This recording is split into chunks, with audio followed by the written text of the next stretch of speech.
Assalamualaikum warahmatullahi wabarakatuh. Bismillahirrahmanirrahim.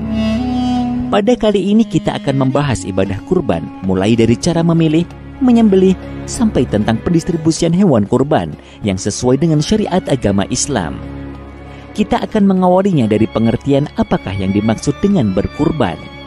Kurban adalah mendekatkan diri kepada Allah dengan mengerjakan sebagian perintahnya berupa menyembelih hewan dengan tujuan beribadah kepada Allah pada hari raya haji atau Idul Adha dan 3 hari tasyrik, yaitu tanggal 11, 12, dan 13 bulan Dzulhijjah. Nabi Muhammad SAW tidak pernah meninggalkan ibadah kurban sejak disyariatkannya sampai beliau wafat. Hukum berkurban menurut Imam Malik dan Imam Syafi'i adalah sunnah muakkadah atau sunnah yang dikuatkan. Sedangkan menurut Imam Abu Hanifah, hukum ibadah kurban bagi orang yang berada di rumah tidak sedang melakukan perjalanan adalah wajib. Menyembelih kurban adalah perintah Allah Subhanahu wa Ta'ala dan sunnah Rasul yang syarat dengan hikmah dan keutamaan. Allah Subhanahu wa Ta'ala berfirman, "Fasholli li rabbika wanhar." Artinya, maka solatlah untuk Rabbmu dan sembelihlah kurban. Al-Quran Surah Al-Kautsar ayat 2. Sabda Nabi Muhammad SAW, "Man kana lahu sa'atun wa lam yudhahi fala yaqrabanna musallana." Rawahu Ibnu Majah. Artinya, barang siapa yang berkelapangan harta namun tidak mau berkurban, maka jangan sekali-kali mendekati tempat solat kami. Hadis riwayat Ibnu Majah. Tidak ada amal yang lebih disukai Allah pada hari raya Idul Adha kecuali menyembelih hewan kurban. Hewan kurban adalah menjadi kendaraan bagi orang yang berkurban ketika melewati Shiratal Mustaqim. Usia hewan kurban meliputi domba atau dha'n minimal usia 1 tahun lebih atau sudah berganti giginya. Hal ini sesuai hadis dari Rasulullah SAW bersabda, "Yajuzul jadha'u minad dha'ni udhiyatan." Rawahu Ibnu Majah. Artinya, sembelihlah domba yang jadha, karena itu diperbolehkan. Hadis riwayat Ibnu Majah. Kambing kacang atau ma'az dengan usia minimal 2 tahun lebih. Sapi dan kerbau mencapai usia minimal 2 tahun lebih. Unta harus mencapai usia 5 tahun atau lebih. Seekor kambing atau domba diperuntukkan untuk 1 orang. Sedangkan unta, sapi, dan kerbau diperuntukkan untuk berkurban 7 orang. Ketentuan ini dapat disimpulkan dari hadis berikut. An Jabir bin Abdullah qala, "Naharna ma'a Rasulillah sallallahu alaihi wasallam 'amal Hudaybiyah al-badanata an 7 wal baqarata an 7." Rawahul Muslim.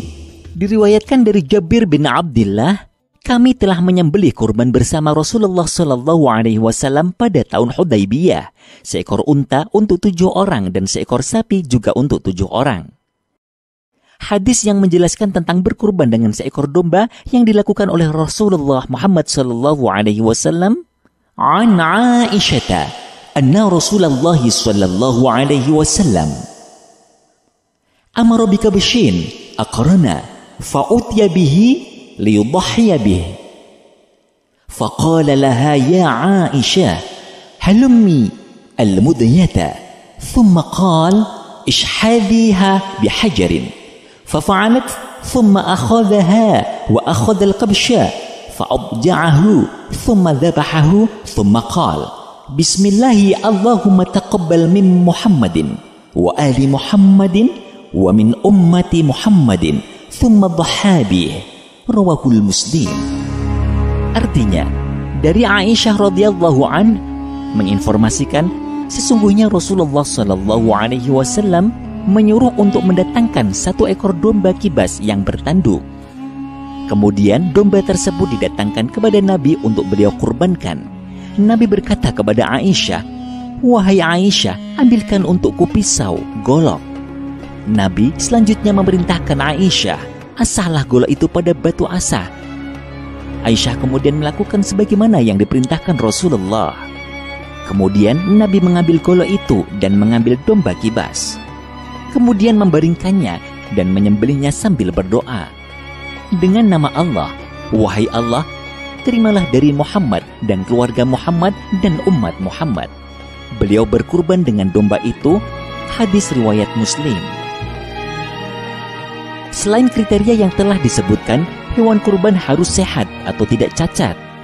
Rasulullah Shallallahu Alaihi Wasallam bersabda, "Arba'un la tajuzu fil adahi, faqala al-awra'u bayyinun awaruha, wal maridatu bayyinun maraduha, wal arja'u bayyinun dal'uha, wal kasiru allati la tanqa."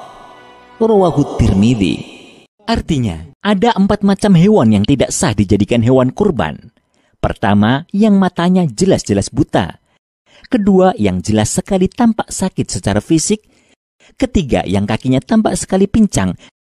Dan keempat, yang badannya kurus, tak berlemak. Hadis riwayat At-Tirmidzi. Hewan yang cacat namun masih tetap sah adalah hewan yang dikebiri dan hewan yang pecah tanduknya. Hewan yang putus telinga atau ekornya tetap tidak sah untuk dijadikan kurban. Hal itu dikarenakan cacat yang pertama tidak mengakibatkan dagingnya berkurang atau cacat batin. Sedangkan cacat yang kedua mengakibatkan dagingnya berkurang atau cacat fisik. Waktu menyembelih kurban dimulai setelah matahari setinggi tombak atau sesuai sholat Idul Adha pada 10 Dzulhijjah sampai terbenam matahari tanggal 13 Dzulhijjah. Persiapkan pisau dengan tajam sesuai tuntunan Rasulullah untuk meringankan kematian hewan yang disembelih.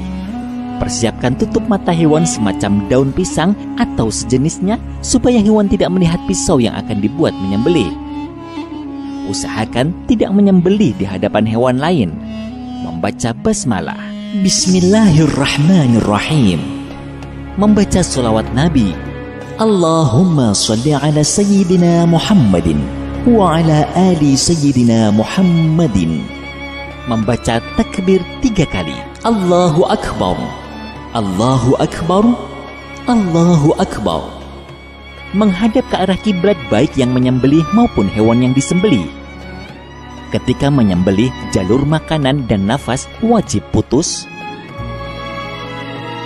Sedangkan urat leher sunnah sampai putus.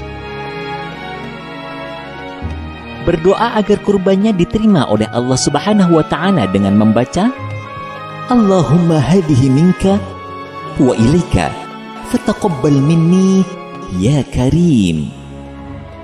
Artinya, ya Tuhanku, hewan ini adalah nikmat darimu dan dengan ini aku bertakarrub kepadamu. Karenanya wahai Tuhan yang Maha Pemurah, terimalah takarrubku. Daging kurban disunahkan distribusinya dalam keadaan masih mentah. Sedangkan daging akikoh didistribusikan ketika sudah matang.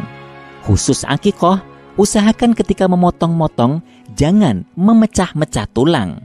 Ketika pendistribusian daging kurban, harus ada bagian tulang walaupun hanya sedikit.